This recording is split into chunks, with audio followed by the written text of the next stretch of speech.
حالة من الغضب تجتاح مواقع التواصل الاجتماعي بعد انتشار مقطع فيديو لطالبات ومعلمين بمظهر غير لائق. مدير عام تربية الكرخ الأولى يوجه بإعفاء معاوني مدرسة الفيحاء وذو النورين وإحالة الإدارتين إلى التحقيق الإداري. وليكن بعض التفاصيل حول المقطع المنتشر. رقص معلمين مع طالبات يثير غضبا في العراق وتحرك حكومي عاجل.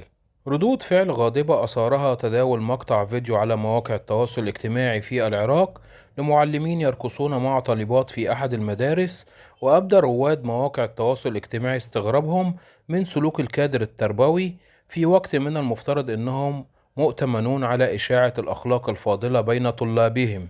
وبعد تداول مقطع الفيديو اتخذت وزارة التربية قرار فوري بإعفاء المعلمين الاثنين اللذين ظهرا وهما يرقصان مع الطالبات اللواتي بدت عمرهن دون ال15. وذكر المتحدث باسم الوزارة كريم السيد إشارة إلى الفيديو المتداول عبر مواقع التواصل الاجتماعي في أحد مدارس أبو غريب ببغداد وبظهور طالبات ومعلمين بمظهر لا يليق بالمؤسسة التربوية.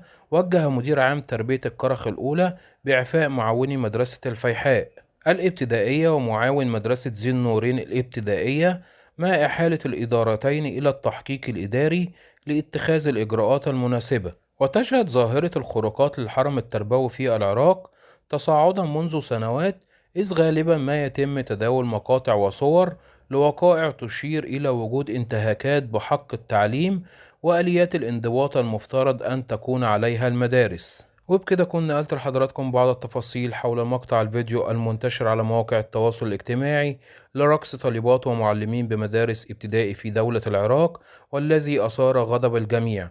ده كان فيديو النهاردة، واشوفكم إن شاء الله في فيديو جديد، وأقول لكم السلام عليكم ورحمة الله وبركاته.